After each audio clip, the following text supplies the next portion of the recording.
Hello students, very good afternoon. Welcome to ఎల్టెక్స్ classes. మనం ఈరోజు SBI PO మెయిన్స్లో వచ్చిన క్రిటికల్ రీజనింగ్ క్వశ్చన్ మనం హ్యాండిల్ చేద్దాం.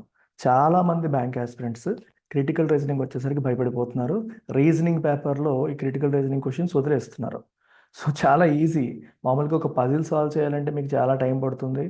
చాలా ఇన్వెస్ట్ చేసా కూడా పజిల్ తప్పైపోవచ్చు. కానీ క్రిటికల్ రీజనింగ్ మీరు సాలిడ్గా ప్రాక్టీస్ చేస్తే, మంచిగా అర్థం చేసుకుంటే, వీటికంటే ఈజీ క్వశ్చన్ ఇంకొకటి లేదు. సో చాలా చాలా ఈజీగా వీటిని సాల్వ్ చేయొచ్చు. నేను ఒకటి చేసి చూపిస్తాను, మీరు దాన్ని బట్టి మీరు పిక్ చేసుకోవచ్చు.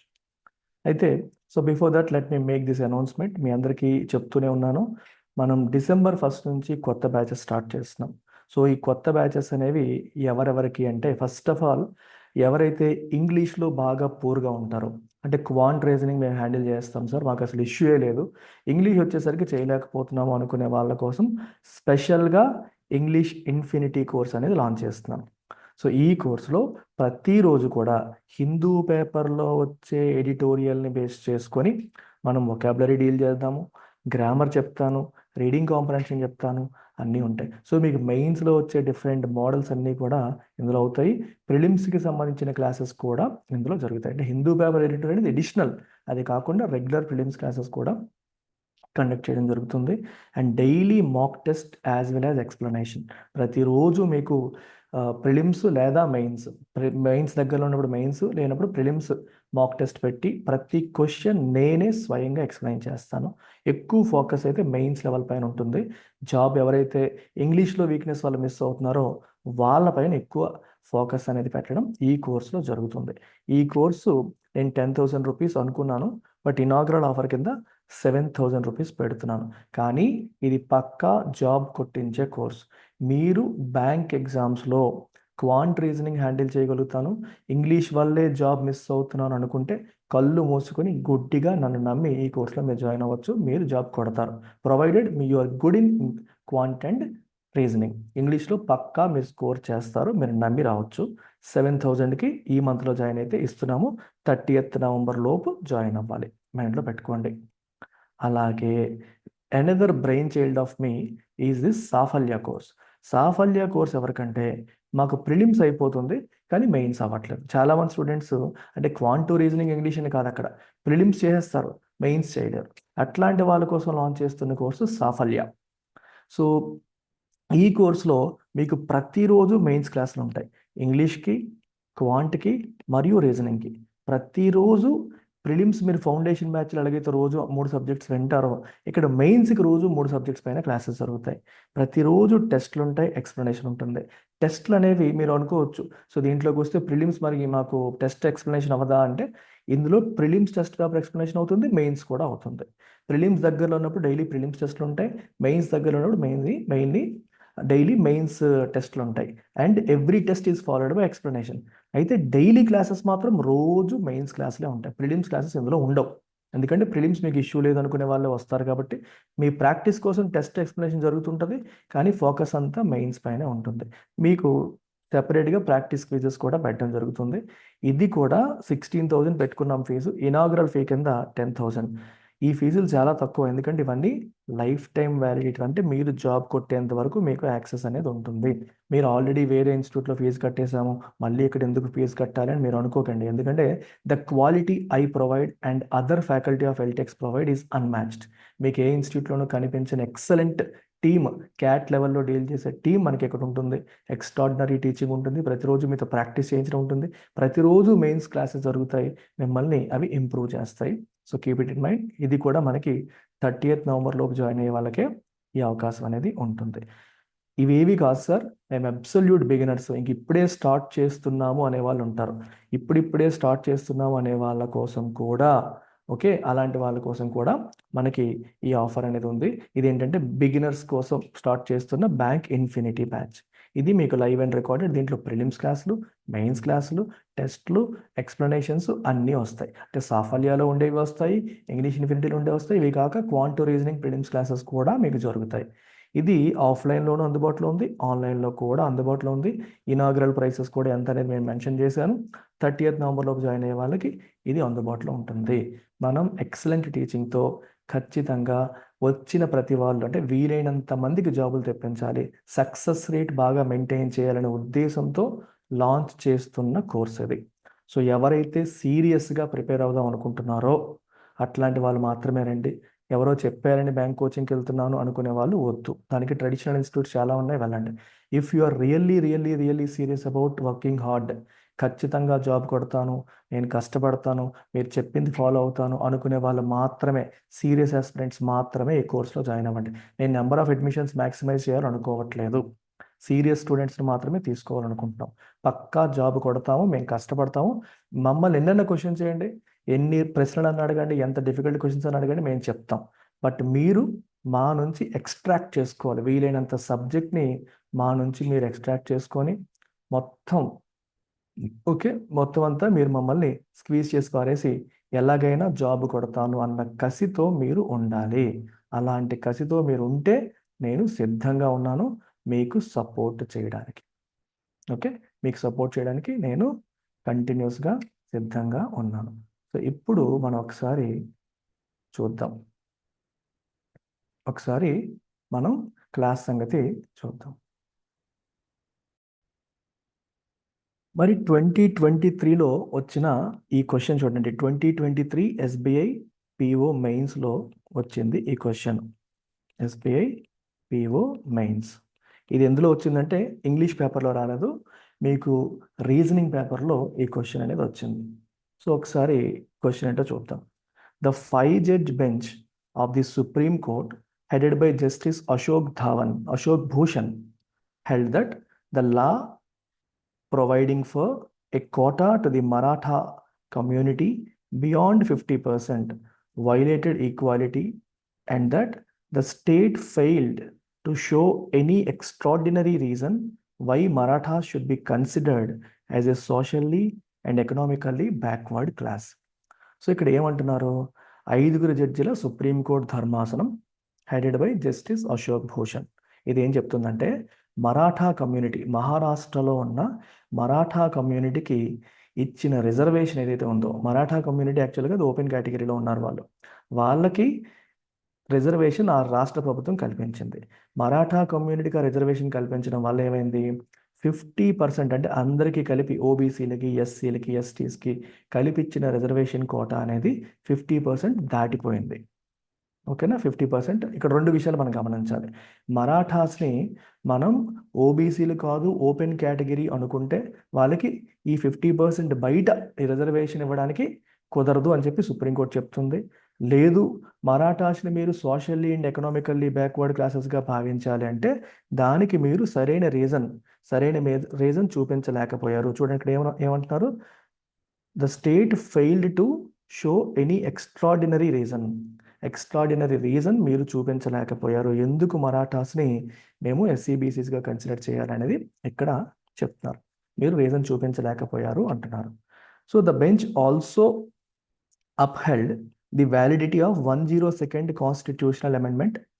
102వ కాన్స్టిట్యూషనల్ అమెండ్మెంట్ యొక్క వ్యాలిడిటీని కూడా బెంచ్ అప్హోల్డ్ చేసింది. అప్హోల్డ్ అంటే డిఫెండ్ చేసింది అంటున్నారు.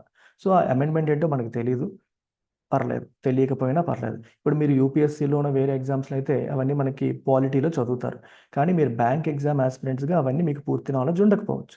Still it's okay. 102వ కాన్స్టిట్యూషన్ అమెండ్మెంట్ యాక్ట్ యొక్క వ్యాలిడిటీని అప్హోల్డ్ చేసింది అంటే డిఫెండ్ చేసింది. And rule that the centre alone has the power to determine socially and educationally backward classes.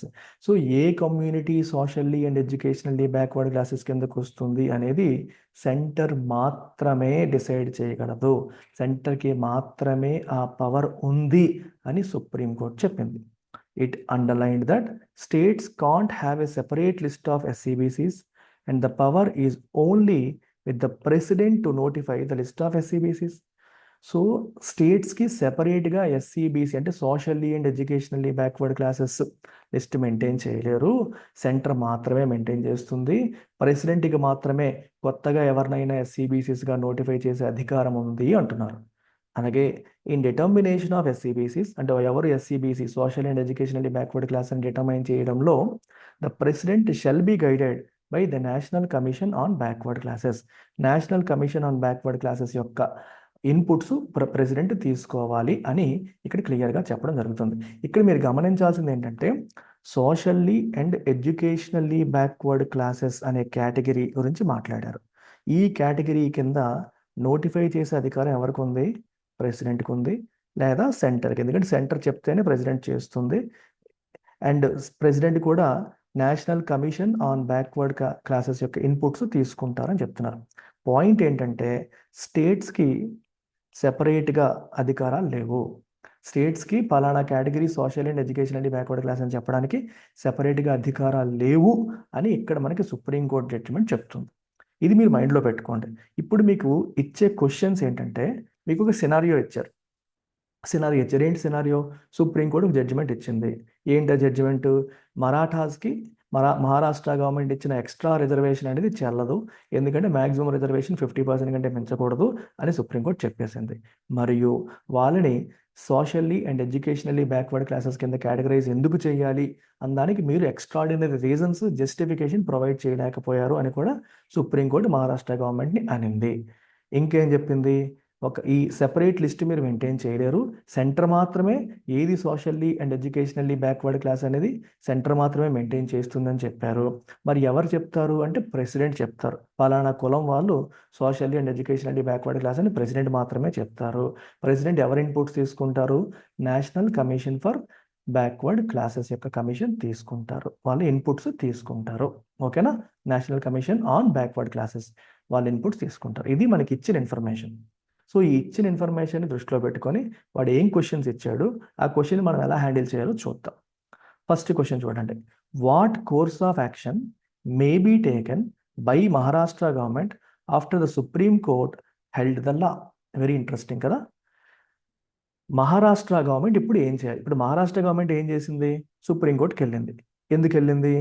మరాఠాస్ని socially and educationally backward classes కింద క్లాసిఫై చేయమని అడగడానికి, అది క్లాసిఫై చేయమని అనడానికి కావచ్చు, లేదా వాళ్ళకి అడిషనల్ రిజర్వేషన్ ఇవ్వమని అనడానికి కావచ్చు వెళ్ళింది. సుప్రీంకోర్టు ఏం చెప్పింది? అడిషనల్ రిజర్వేషన్ ఇవ్వలేము, 50% దాటిపోయింది కాబట్టి. వాళ్ళు మీరు ఎస్సీబీసీస్గా చెప్పలేరు, ఎందుకంటే ఆ అధికారం సెంటర్కి ప్రెసిడెంట్కి మాత్రమే ఉంది అని చెప్పేసింది. ఇప్పుడు మహారాష్ట్ర గవర్నమెంట్ ఏం చెయ్యొచ్చు? కోర్స్ ఆఫ్ యాక్షన్ అనే పదానికి మీనింగ్ ఏంటి? కోర్స్ ఆఫ్ యాక్షన్ అనే పదానికి మీనింగ్ ఏంటి? మీకు ఒక పలానా సినారియో వచ్చింది, ఈ సినారియోలో మీరు నెక్స్ట్ స్టెప్ ఏం తీసుకుంటారు? ఈ సిచ్యువేషన్లో మీరు మహారాష్ట్ర గవర్నమెంట్ అయితే ఏం యాక్షన్ తీసుకుంటారు అనేది క్వశ్చన్. ఇక్కడ 3 పాయింట్లు ఇచ్చారు. ఈ మూడింట్లో ఏది లాజికల్గా ఉందనేది మనం ఐడెంటిఫై చేయాలి. 1, 2, 3 లాజికల్గా ఉన్నాయా, అసలు ఏవీ లేవా అనేది మనం అబ్జర్వ్ చేయాలి. ఇక్కడ ఏవీ లేవు అనే ఆప్షన్ కింద లేదు కాబట్టి, so none of the above అనే ఆన్సర్ లేదు. సో మూడింటిని 1 by 1 చూద్దాం. Maharashtra government will urge the centre to consider Marathas as a socially and economically backward class. ఇది ఎస్సా కాదా? 100% ఎస్. ఎందుకు ఇది ఎస్? ఇది ఎందుకు ఎస్ లేదా ఇది ఎందుకు కరెక్ట్ అనేది మీరు ఒకసారి ఆలోచించండి. ఎందుకు కరెక్ట్ అంటే ఏం చెప్పాము? సెంటర్కి మాత్రమే వాటిని నోటిఫై చేసే అధికారం ఉంది కదా. Centre alone has the power to determine అని రాశారు. సెంటర్కి మాత్రమే వాటిని డిటర్మైన్ చేసే పవర్ ఉందని రాశారా లేదా? సెంటర్కి మాత్రమే వాటిని డిటర్మైన్ చేసే పవర్ ఉంది. వేది ఎస్సీబీసీస్ని డిటర్మైన్ చేసే పవర్. సో సెంటర్ సలహా చెప్తే దాని ప్రకారం ప్రెసిడెంట్ నోటిఫై చేస్తారు, అది చెప్పారు.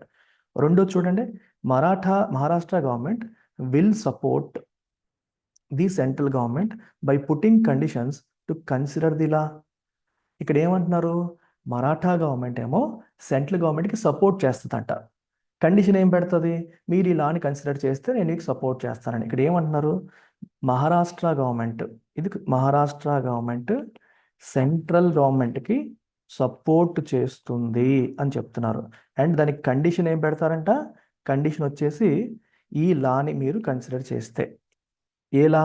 ఇప్పుడు చెప్తున్న లా, ఇప్పుడు మనం మాట్లాడుతున్న లాని కన్సిడర్ చేస్తే మేము సపోర్ట్ చేస్తామని కండిషన్ పెడతారన్నారు. అసలు మనం ఎలా చెప్తాం? సెంటర్కి ఏమైనా సపోర్ట్ లేదా? సెంటర్కి మెజారిటీ లేదా? వీళ్ళు సపోర్ట్ చేస్తే కానీ వాళ్ళు నిలబడలేరా? అసలు కండిషన్స్ పెట్టే స్పేస్లో వీళ్ళు ఉన్నారా? ఫస్ట్ సెంటర్కి కండిషన్స్ పెట్టే పొజిషన్లో స్టేట్ ఉందా? లేదు.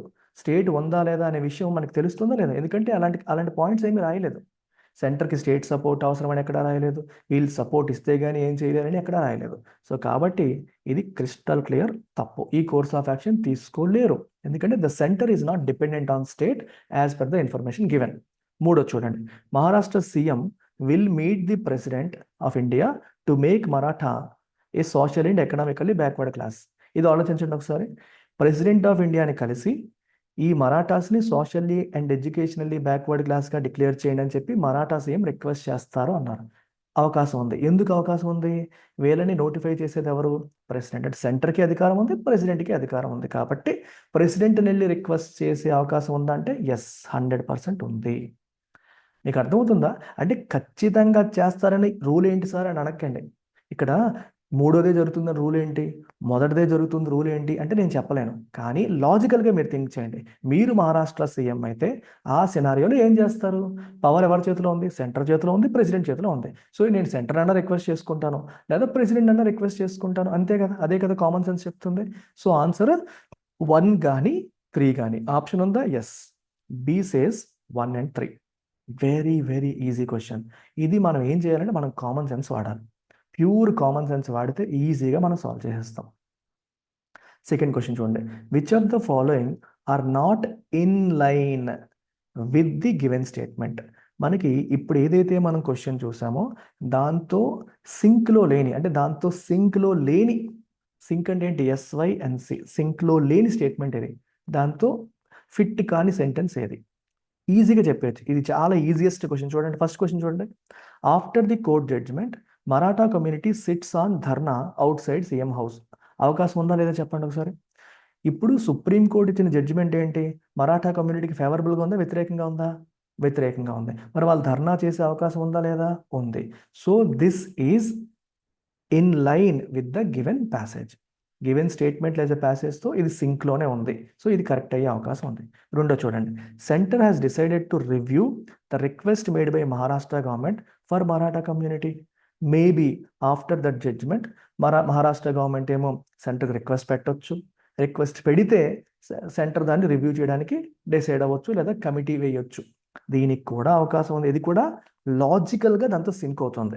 మీరు ఆలోచించండి ఒకసారి, ఆ ప్యాసేజ్తో ఇది లాజికల్గా సింక్ అవుతుంది. మూడో చూడండి, amid rise in COVID-19 cases Maharashtra government has announced 14-day lockdown.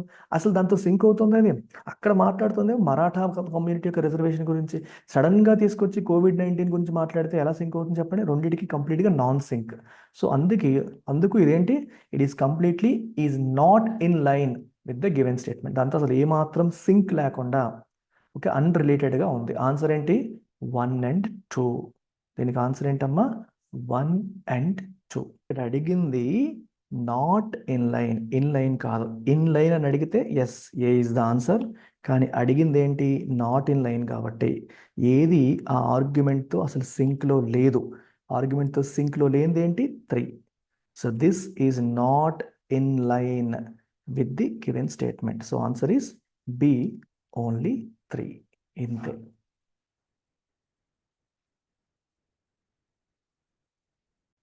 మూడో చూడండి, Mumbai police arrested 15 people from all over the state and announced section 144 for 7 days. ఇదేంటిది? First statement. 2 స్టేట్మెంట్స్ ఇచ్చాడు. మొదటి స్టేట్మెంట్ ఏంటి? ముంబై పోలీసు 15 మంది పీపుల్ని అరెస్ట్ చేశారు. Okay, all over the state నుండి. అండ్ సెక్షన్ 144 7 days అనౌన్స్ చేశారని ఇది ఒక స్టేట్మెంట్.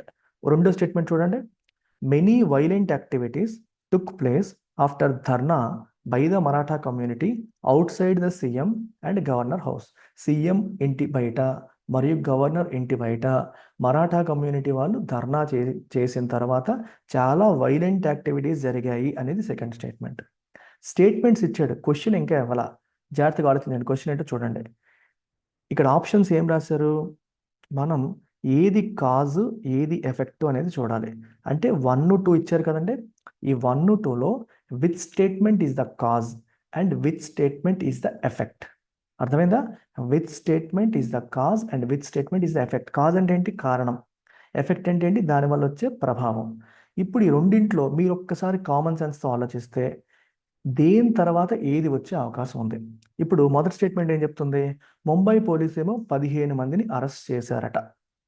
సెక్షన్ 144 విధించేశారట. 15 మంది అరెస్ట్ చేసేశారు, సెక్షన్ 144 విధించారు అనగానే మీకు ఫస్ట్ ఏ క్వశ్చన్ వస్తుంది? ఎందుకు ఎందుకు ఎందుకు చేశారు అనే క్వశ్చన్ వస్తుందా లేదా? So can we say this is the cause? No, ఇది ఎఫెక్ట్. అంటే పలానా కారణం వల్ల ముంబై పోలీసులు యాక్షన్ తీసుకున్నారు. మరి కాజ్ ఏంటి? Many violent activities. Marathas dharna కూర్చున్న తర్వాత చాలా హింసాత్మక సంఘటనలు జరిగాయి కాబట్టి ముంబై పోలీసు 15 మందిని అరెస్ట్ చేసి సెక్షన్ 144 7 రోజులు విధించారు అని చెప్పొచ్చా లేదా? 100% చెప్పొచ్చు. సో మనం ఏం చెప్తాం? ఆన్సర్ ఏంటి ఇక్కడ? సెకండ్ స్టేట్మెంట్ అనేది కాజ్, ఫస్ట్ స్టేట్మెంట్ అనేది ఎఫెక్ట్. కాజ్ అంటే ఏంటి? కారణం. ఎఫెక్ట్ అంటే ఏంటి? దాని యొక్క ప్రభావం, పర్యవసానాలు లేదా ప్రభావాలు. సో అలాంటి ఆప్షన్ ఏమైనా ఉందా? ఉంది. బి చూడండి, if statement 2 is the cause and statement 1 is the effect, answer is B. So B is the right answer. ఎంత ఈజీగా వచ్చేసింది. ఇందులో డిఫికల్టీ ఏమైనా ఉందా? ఏమీ లేదు. మనం క్వశ్చన్ని సరిగ్గా అర్థం చేసుకోవడమే డిఫికల్ట్. ఒక్కసారి ప్రశ్నని ప్రాపర్గా అర్థం చేసుకుంటే మనం గవర్నమెంట్ పాయింట్ ఆఫ్ వ్యూ, ఈ కాంటెక్స్లో గవర్నమెంట్ పాయింట్ ఆఫ్ వ్యూలోకి వెళ్ళిపోయి మనం గవర్నమెంట్ పొజిషన్ ఉంటే మనం ఏం చేస్తాము? కామన్ సెన్స్తో ఆన్సర్ చేసేయచ్చు. అన్ని క్వశ్చన్స్ కామన్ సెన్స్తో ఆన్సర్ చేయగలిగినవే. Only thing practice. ఇలాంటి క్వశ్చన్స్ మనం ఎక్కువగా అలవాటు లేకపోవడం వల్ల తప్పులు పెడతాం, కానీ ప్రాక్టీస్ చేస్తే these are the easiest kind of questions. Take care.